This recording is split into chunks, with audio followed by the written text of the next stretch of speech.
Assalamualaikum. Kembali lagi di channel Ghost Tellers. Untuk kisah kali ini ada sebuah cerita tentang pohon beringin dan ritual pemanggilan arwah. Sebelum kita lanjut ke ceritanya, tekan dulu tombol like video ini. Jangan lupa juga klik tombol subscribe channel ini, dan nyalakan juga notifikasinya, agar tidak ketinggalan cerita menarik lainnya. Dan seperti apa untuk kisah kali ini, langsung saja kita masuk ke ceritanya. Di pelosok pegunungan yang terpencil, terdapat sebuah desa kecil bernama Desa Sembir. Desa ini dikelilingi oleh hutan lebat yang tampak seolah-olah tidak pernah tersentuh waktu. Di tengah hutan itu, berdiri sebuah pohon beringin raksasa yang dikenal dengan nama beringin peteng. Pohon itu bukan sekadar pohon biasa. Penduduk setempat percaya bahwa beringin itu adalah rumah bagi makhluk-makhluk gaib yang menjaga keseimbangan desa mereka. Pohon itu sudah ada sejak leluhur kita pertama kali menjejakkan kaki di sini, kata Buati, tetua desa, kepada kami suatu sore di warung kecil dekat lapangan desa. Buati adalah sumber dari segala cerita seram yang tersebar di desa. Dulu, ada dukun besar yang mengikatkan sesuatu di sana. Dia bilang, itu penutup bagi kekuatan jahat yang tidak boleh dibuka, tidak peduli apapun alasannya. Kami, aku, Dani, Rina, Maya, dan Andi, menatap Buati dengan ekspresi campur aduk antara takut dan penasaran. Desa Sembir memang bukan tempat yang banyak menawarkan hiburan, jadi cerita-cerita seperti ini selalu menjadi topik menarik. Apa maksudnya, kekuatan jahat, Bu? Tanya Maya. Dia punya ketertarikan aneh terhadap hal-hal mistis, seperti seorang anak kecil yang penasaran terhadap mainan baru. Buati menghela napas panjang. Ada cerita lama, tapi aku nggak tahu kalian siap dengarnya atau enggak.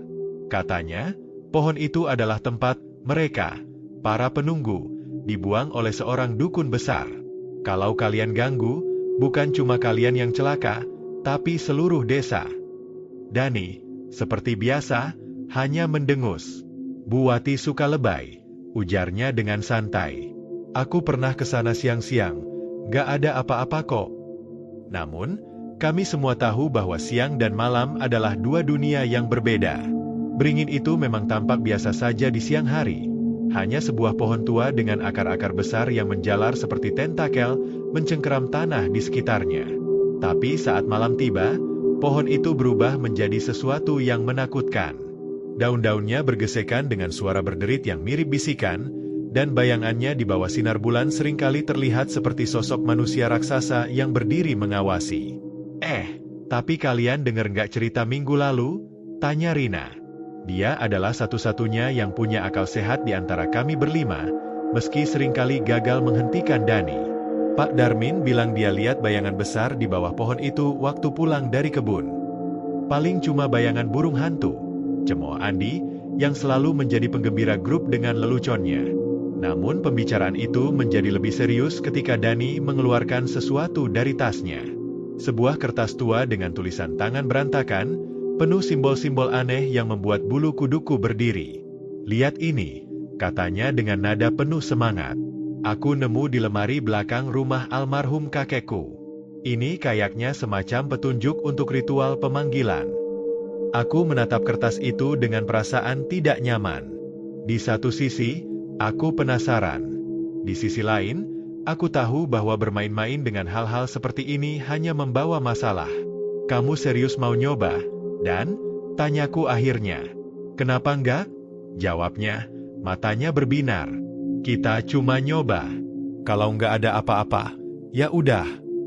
Tapi kalau ada apa-apa, Selarina, nadanya jelas tidak setuju. Justru itu serunya, sahut Maya, yang tampaknya mulai terpengaruh antusiasme Dani. Aku menghela napas, sementara Andi mengangkat bahu. Gue ikut aja, katanya santai. Malam itu, aku pulang dengan pikiran yang berat. Dalam perjalanan, aku melewati pohon beringin itu. Meski aku hanya melihatnya dari kejauhan, bayangannya di bawah sinar bulan tampak tidak wajar. Pohon itu berdiri seperti sosok raksasa yang mengintip dari balik gelapnya malam. Ketika angin bertiup kencang, aku mendengar sesuatu. Bukan suara gesekan daun seperti biasanya, tapi suara seperti seseorang berbisik, samar dan hampir tidak terdengar. Jantungku berdegup kencang. Aku ingin segera berlari pulang, Tapi kakiku terasa berat, seperti tertahan oleh sesuatu yang tidak terlihat. Aku akhirnya sampai di rumah dengan napas tersengal, tapi malam itu aku tidak bisa tidur. Aku hanya bisa memikirkan satu hal. Apa yang sebenarnya sedang kami bangkitkan? Dani berhasil meyakinkan kami semua untuk ikut dalam rencana gilanya. Meski Rina terus bersikeras bahwa ini ide buruk, dia tetap mengikuti kami. Mungkin karena dia tidak ingin ditinggalkan sendirian. Pada malam Jumat, kami berkumpul di depan rumah Dani. Semua peralatan sudah disiapkan. Lilin-lilin hitam, kemenyan, dan kertas tua yang masih terasa lembab dari udara lembab desa. Gue rasa ini bakal jadi pengalaman seru, ujar Maya sambil mengikatkan jaket di pinggangnya. Udah lama kita nggak ngelakuin sesuatu yang menantang. Tantangan yang bikin mati, maksud lo? Rina membalas dengan ketus. Dani menepuk pundaknya. Rin, santai aja. Kalau kita semua bareng, apanya yang perlu ditakutin? Rina hanya mendengus kecil. Aku bisa melihat jelas ketakutan di matanya, tapi aku tidak bisa menyalahkannya. Aku sendiri merasa ada yang salah sejak kami memutuskan untuk melakukan ini. Kami berjalan beriringan menuju pohon beringin itu. Malam itu bulan purnama bersinar terang, memberikan cukup penerangan untuk melihat jalan setapak menuju hutan. Angin malam bertiup dingin, membawa serta aroma tanah basah yang khas.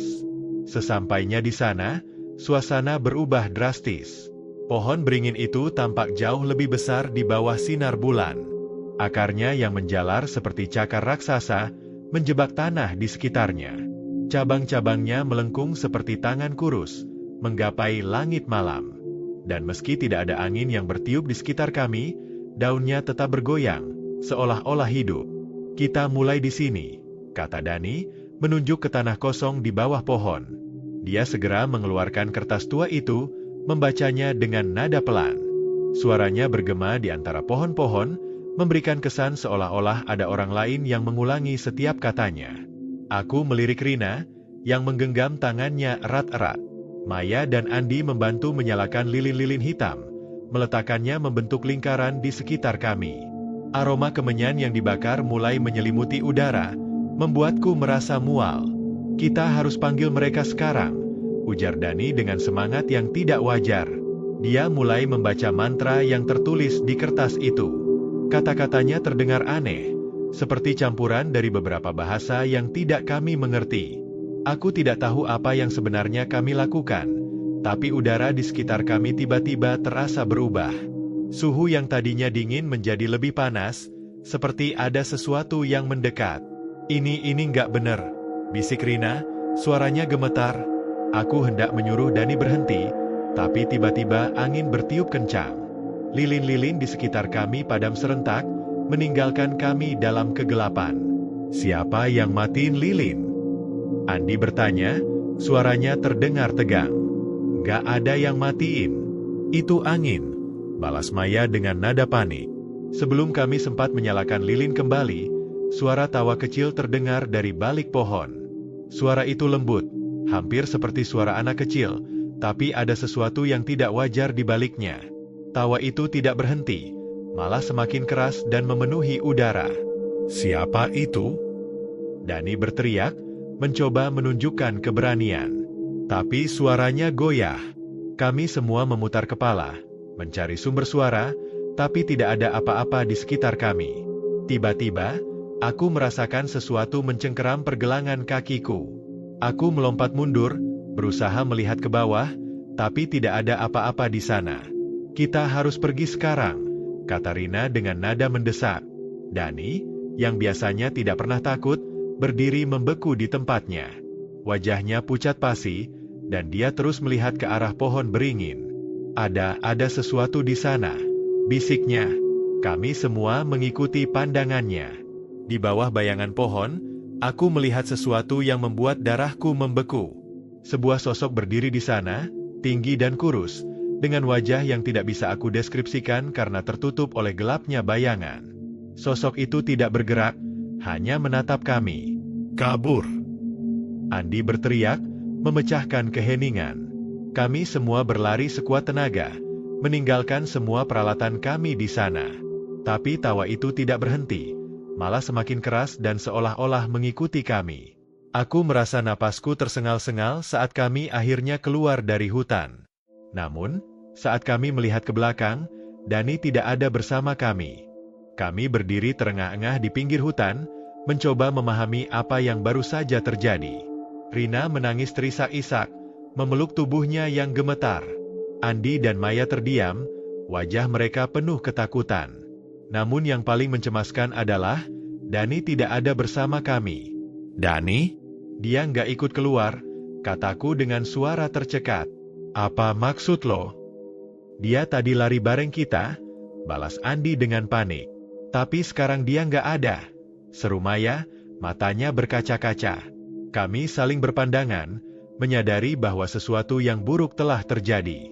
Meski tubuhku masih gemetar, aku tahu kami tidak bisa meninggalkan Dani di sana.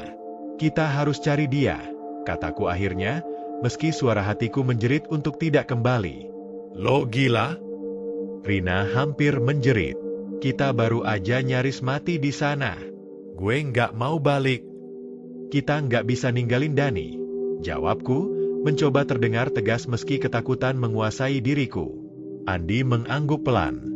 Gue ikut. Gue nggak bisa tidur tenang kalau kita ninggalin dia begitu aja. Maya, meski wajahnya penuh keraguan, akhirnya setuju. Rina menolak mentah-mentah, tapi kami memaksa. Aku tahu kami tidak bisa membiarkannya sendirian di luar hutan. Dengan langkah berat, kami kembali memasuki hutan itu. Rasanya lebih gelap dari sebelumnya, meskipun bulan masih bersinar di langit. Suara angin yang berhembus melalui dedaunan terdengar seperti bisikan yang terus-menerus mengelilingi kami. Kami mencoba mengikuti jejak langkah kami sebelumnya, tapi semuanya terlihat berbeda. Pohon-pohon tampak lebih rapat, jalur yang kami lewati sebelumnya seolah menghilang. Ini nggak masuk akal, bisik Andi. Gue yakin tadi kita lewat sini. Gue bilang juga apa? Hutan ini angker, seru Rina, suaranya hampir histeris. Kami terus berjalan, memanggil nama Dani. Namun yang menjawab hanya gema suara kami sendiri, yang terdengar anehnya lebih pelan daripada biasanya. Tiba-tiba, Maya berhenti. Wajahnya pucat saat dia menunjuk ke depan. Lihat, itu Dani, kan? Di depan kami, di bawah pohon beringin tempat kami melakukan ritual, Dani berdiri membelakangi kami. Tubuhnya tampak kaku, dan dia tidak bergerak sama sekali. Dani, aku memanggil, berlari mendekat. Tapi saat aku hampir menyentuh bahunya, dia berbalik. Wajahnya, bukan wajah Dani yang aku kenal. Matanya kosong, dan bibirnya melengkung ke dalam senyum yang tidak wajar. Apa kalian mencariku? Suaranya terdengar serak dan pelan, tapi bukan suara Dani. Aku merasakan tubuhku membeku di tempat. Yang lain juga berhenti di belakangku, tidak berani mendekat. Dani? Tanya Maya dengan suara gemetar. Dia hanya tertawa kecil, tawa yang sama seperti yang kami dengar sebelumnya. Aku tahu ini bukan Dani. Entah siapa atau apa yang sekarang ada di tubuhnya, tapi itu jelas bukan teman kami. Kalian tidak seharusnya datang ke sini, katanya lagi, kali ini dengan nada yang lebih rendah, hampir seperti geraman. Kami semua mundur perlahan, mencoba menjaga jarak dari sosok itu. Tapi sebelum kami bisa berpikir lebih jauh, Dani, atau apapun yang ada dalam tubuhnya, berlari ke arah kami dengan kecepatan yang tidak masuk akal. Lari, aku berteriak. Kami semua berhamburan, berlari ke arah yang berbeda. Aku tidak tahu lagi kemana aku berlari, hanya berusaha menjauh sejauh mungkin dari pohon itu. Malam semakin larut, dan dinginnya udara membuat kami harus mengenakan jaket tambahan. Lingkungan sekitar mulai berubah, terasa lebih sunyi dari sebelumnya. Bahkan suara jangkrik yang biasanya ramai seolah menghilang begitu saja. Di tengah atmosfer yang penuh keheningan itu, Dani mengeluarkan kotak kecil dari tasnya.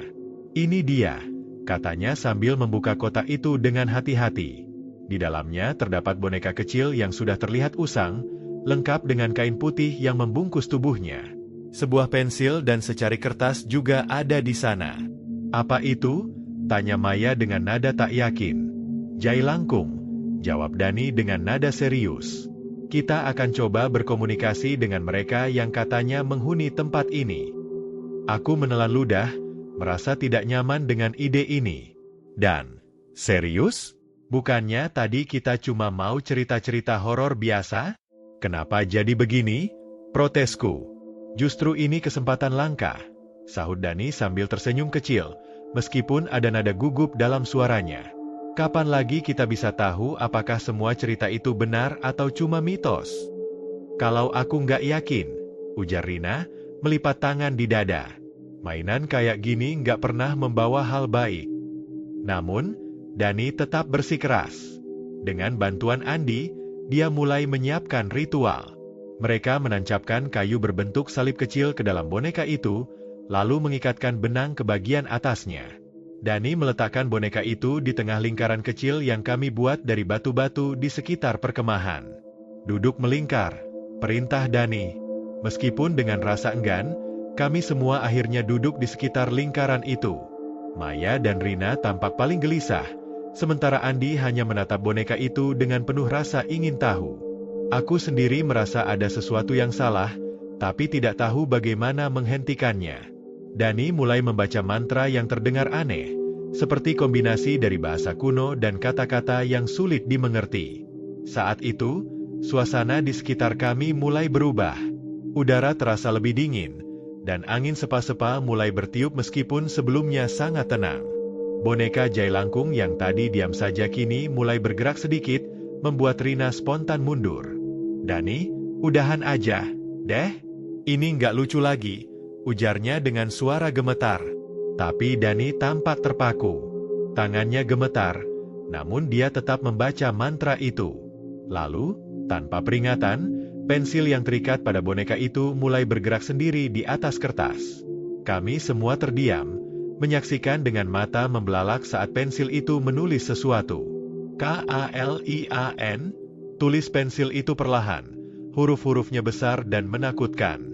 Kalian apa? Teriak Maya, wajahnya pucat pasi. Sebelum kami sempat memahami lebih jauh, angin mendadak bertiup kencang, membuat api unggun kami hampir padam. Ranting-ranting pohon di atas kami bergoyang liar, menghasilkan suara seperti ratusan bisikan yang samar. Di antara suara angin, aku mendengar sesuatu yang lain, suara tawa. Bukan tawa biasa, tapi tawa yang dingin, serak, dan membuat bulu kuduk berdiri. Siapa itu? Seru Andi, mencoba mencari sumber suara. Tapi tidak ada yang menjawab. Hanya tawa itu yang semakin keras, mengelilingi kami dari segala arah. Boneka Jailangkung itu tiba-tiba terlempar ke udara tanpa alasan yang jelas, lalu jatuh ke tanah dengan bunyi berdebam. Pensilnya patah, dan kertas yang tadinya digunakan untuk menulis kini terbakar sebagian. Kita harus berhenti sekarang, teriak Rina panik, sambil berdiri dan menarik lenganku. Namun sebelum kami bisa pergi, sebuah suara lirih terdengar jelas di telinga kami semua, seperti bisikan yang langsung menusuk ke dalam kepala. Selamat datang, kalian telah dipilih. Kami semua terdiam, tak ada yang berani bergerak. Api unggun padam sepenuhnya, meninggalkan kami dalam kegelapan total. Dalam kegelapan total, kami hanya bisa mendengar suara napas satu sama lain yang terengah-engah, bercampur dengan bisikan samar yang terus terdengar dari segala arah. Aku meraih senter di dalam tas dengan tangan gemetar, lalu menyalakannya. Cahaya kecil itu menerangi wajah-wajah kami yang pucat. Kita harus keluar dari sini sekarang, desak Rina, hampir menangis. Keluar kemana? Kita bahkan gak tahu jalan di kegelapan seperti ini, balas Maya dengan suara serak. Tiba-tiba, suara ranting patah terdengar di belakang kami, diikuti oleh langkah berat yang mendekat. Aku menyorotkan senter ke arah suara itu, tapi hanya ada bayangan pohon yang bergerak oleh angin.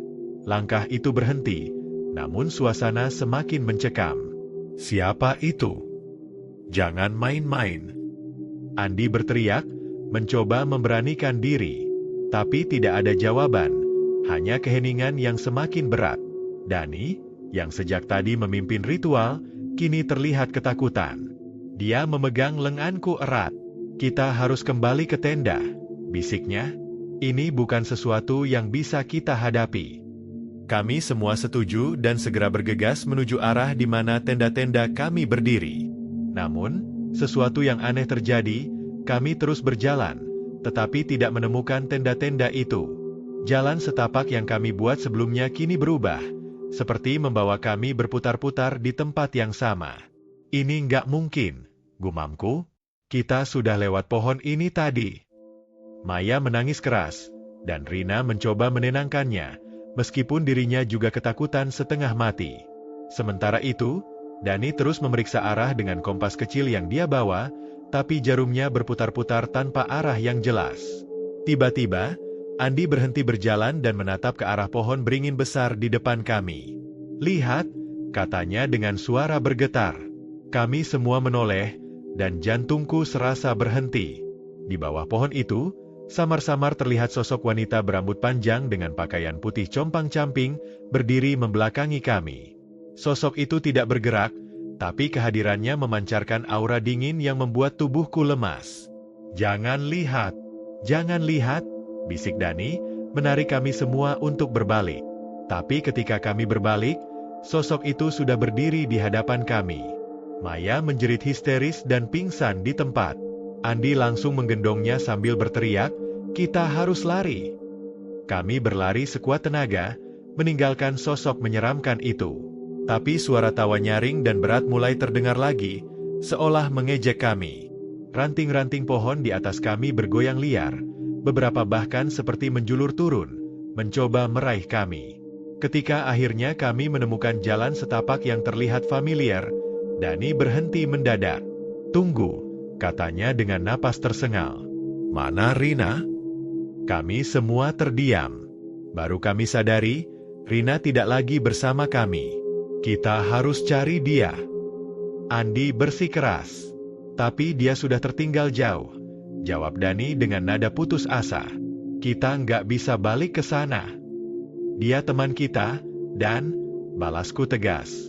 Namun sebelum kami bisa memutuskan apapun, suara Rina terdengar dari arah pohon-pohon di sekitar kami. "Hei, kalian di mana?" Kami semua menoleh ke arah suara itu, dan di sana dia berdiri, tampak seperti Rina, tapi ada sesuatu yang aneh. Matanya kosong, wajahnya terlalu pucat, dan senyumnya terlihat tidak wajar. "Itu bukan Rina," bisikku gemetar. Dani mengangguk dengan wajah tegang, dan tanpa berkata apa-apa, kami melanjutkan lari, meninggalkan sosok itu yang terus memanggil-manggil nama kami. Kami akhirnya tiba di sebuah dataran terbuka, dan keajaiban terjadi, tenda kami ada di sana, persis seperti yang kami tinggalkan. Tapi apa yang kami lihat di dalam membuat perutku mual. Kertas ritual Jailangkung yang sudah robek kini tertulis dengan darah, dan boneka Jailangkung tergantung di tengah tenda, berayun pelan seperti boneka hidup.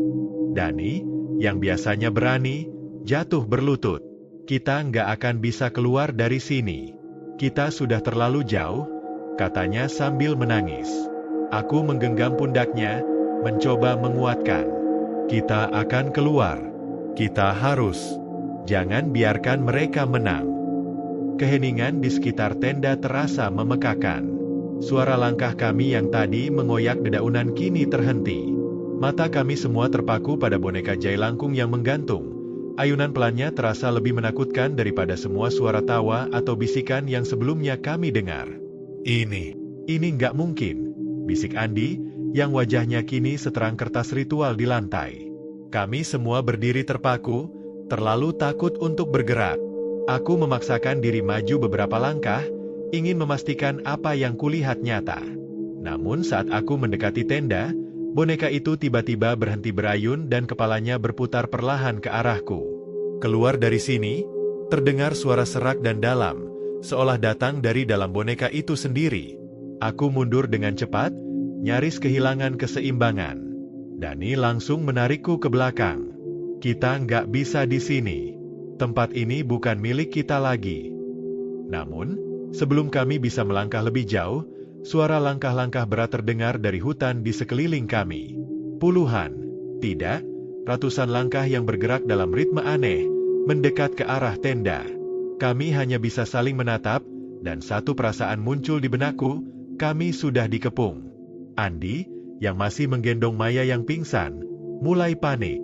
Kita nggak bisa diam di sini. Mereka semakin dekat. Arah mana? Balas Dani keras. Semua sisi sama saja. Saat itu, suara tertawa kecil, seperti suara anak-anak, mulai terdengar di belakang kami. Aku menoleh, dan melihat bayangan kecil yang bergerak cepat di antara pohon-pohon. Lari, teriakku tanpa pikir panjang. Kami semua langsung berlari tanpa arah. Langkah kami berat karena tanah yang licin, dan kegelapan hanya membuat segalanya lebih buruk. Maya, yang kini mulai sadar, menangis histeris di pelukan Andi. "Apa itu tadi?" teriaknya sambil mengguncang Andi. "Tutup mulutmu, Maya," bentak Andi dengan wajah ketakutan. Di tengah kekacauan itu, Dani tiba-tiba berhenti. Tunggu. "Mana boneka Jailangkung tadi?" Pertanyaan itu membuatku berhenti sejenak. Aku menoleh, dan sesuatu yang mengerikan terjadi. Boneka Jailangkung itu kini ada di tanah, persis di depan kami, meskipun jelas tadi ada di dalam tenda. "Kau bercanda, kan?" bisikku sambil memundurkan langkah. Namun, sebelum kami bisa merespons lebih jauh, boneka itu perlahan berdiri. Ya, berdiri. Kaki kayunya yang kaku bergerak seperti manusia, dan kepalanya yang terbuat dari batok kelapa mulai menatap satu persatu dari kami. "Kembalikan!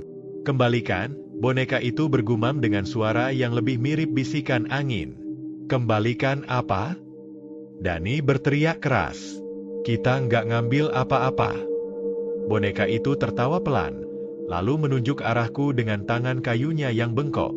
Aku merasakan dingin menjalar di seluruh tubuhku. "Apa yang kau mau dariku?" teriakku panik. Namun, sebelum aku bisa mendapatkan jawaban, sesuatu menarik kakinya ke tanah. Boneka itu lenyap dalam sekejap, tapi langkah-langkah berat kembali terdengar di sekeliling kami. Kali ini lebih cepat, lebih agresif. Kami kembali berlari, tetapi sesuatu terasa salah. Langkah kaki itu kini terdengar dari arah kami sendiri, seolah ada sesuatu yang bergerak di antara kami. Saat aku menoleh ke belakang, aku menyadari hal yang mengerikan. Rina, yang tadi tertinggal, kini berlari bersama kami. Namun, wajahnya kosong. Dan ketika aku menatap matanya, aku tahu itu bukan Rina. Dani yang sadar lebih dulu langsung mendorongku. "Jangan lihat dia. Terus lari." Dia ikut kita?" tanya Andi panik. "Bukan dia," teriak Dani. "Itu bukan Rina." Kengerian itu terus berlanjut hingga kami akhirnya menemukan sebuah celah kecil di antara pepohonan yang mengarah ke sebuah jalan setapak. Cahaya remang-remang bulan mulai menerangi langkah kami, memberikan sedikit harapan bahwa kami akhirnya bisa keluar dari mimpi buruk ini. Namun saat kami menoleh ke belakang, Rina palsu itu tidak mengikuti kami lagi.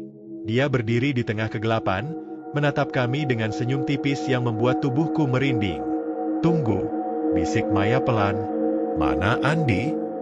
Aku langsung menoleh ke samping, dan benar saja, Andi sudah tidak ada. Keheningan di sekitar tenda terasa memekakan. Suara langkah kami yang tadi mengoyak dedaunan kini terhenti. Mata kami semua terpaku pada boneka Jailangkung yang menggantung. Ayunan pelannya terasa lebih menakutkan daripada semua suara tawa atau bisikan yang sebelumnya kami dengar. Ini nggak mungkin," bisik Andi, yang wajahnya kini seterang kertas ritual di lantai. Kami semua berdiri terpaku, terlalu takut untuk bergerak. Aku memaksakan diri maju beberapa langkah, ingin memastikan apa yang kulihat nyata. Namun saat aku mendekati tenda, boneka itu tiba-tiba berhenti berayun dan kepalanya berputar perlahan ke arahku. Keluar dari sini, terdengar suara serak dan dalam, seolah datang dari dalam boneka itu sendiri. Aku mundur dengan cepat, nyaris kehilangan keseimbangan. Dani langsung menarikku ke belakang. "Kita nggak bisa di sini. Tempat ini bukan milik kita lagi." Namun, sebelum kami bisa melangkah lebih jauh, suara langkah-langkah berat terdengar dari hutan di sekeliling kami. Puluhan, tidak, ratusan langkah yang bergerak dalam ritme aneh, mendekat ke arah tenda. Kami hanya bisa saling menatap, dan satu perasaan muncul di benakku, kami sudah dikepung. Andi, yang masih menggendong Maya yang pingsan, mulai panik. "Kita nggak bisa diam di sini." Mereka semakin dekat. Arah mana? Balas Dani keras. Semua sisi sama saja. Saat itu, suara tertawa kecil, seperti suara anak-anak, mulai terdengar di belakang kami. Aku menoleh, dan melihat bayangan kecil yang bergerak cepat di antara pohon-pohon. Lari, teriakku tanpa pikir panjang. Kami semua langsung berlari tanpa arah. Langkah kami berat karena tanah yang licin, dan kegelapan hanya membuat segalanya lebih buruk. Maya, yang kini mulai sadar, menangis histeris di pelukan Andi. "Apa itu tadi?" teriaknya sambil mengguncang Andi.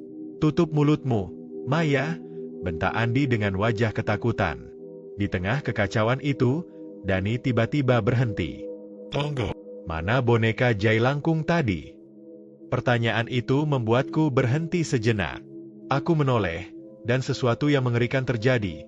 Boneka Jailangkung itu kini ada di tanah, persis di depan kami, meskipun jelas tadi ada di dalam tenda. "Kau bercanda, kan?"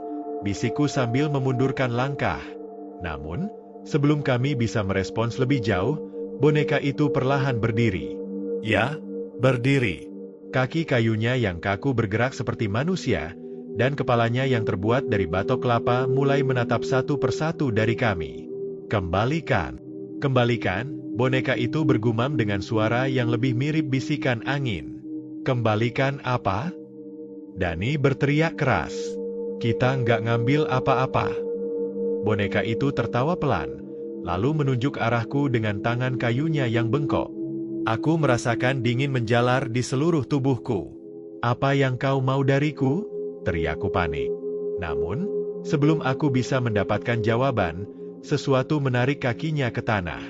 Boneka itu lenyap dalam sekejap, tapi langkah-langkah berat kembali terdengar di sekeliling kami. Kali ini lebih cepat, lebih agresif. Kami kembali berlari, tetapi sesuatu terasa salah. Langkah kaki itu kini terdengar dari arah kami sendiri, seolah ada sesuatu yang bergerak di antara kami. Saat aku menoleh ke belakang, aku menyadari hal yang mengerikan. Rina, yang tadi tertinggal, kini berlari bersama kami. Namun, wajahnya kosong. Dan ketika aku menatap matanya, aku tahu itu bukan Rina. Dani yang sadar lebih dulu langsung mendorongku. "Jangan lihat dia. Terus lari." Dia ikut kita?" tanya Andi panik. "Bukan dia," teriak Dani. "Itu bukan Rina." Kengerian itu terus berlanjut hingga kami akhirnya menemukan sebuah celah kecil di antara pepohonan yang mengarah ke sebuah jalan setapak. Cahaya remang-remang bulan mulai menerangi langkah kami, memberikan sedikit harapan bahwa kami akhirnya bisa keluar dari mimpi buruk ini. Namun saat kami menoleh ke belakang, Rina palsu itu tidak mengikuti kami lagi. Dia berdiri di tengah kegelapan, menatap kami dengan senyum tipis yang membuat tubuhku merinding. "Tunggu," bisik Maya pelan. "Mana Andi?" Aku langsung menoleh ke samping, dan benar saja, Andi sudah tidak ada. Nah, sekian cerita kali ini, semoga kalian menikmatinya ya. Kalau mau berbagi cerita silakan kirim ke email, dan apabila ada kritik dan saran bisa ketik di kolom komentar. Jangan lupa subscribe. Terima kasih.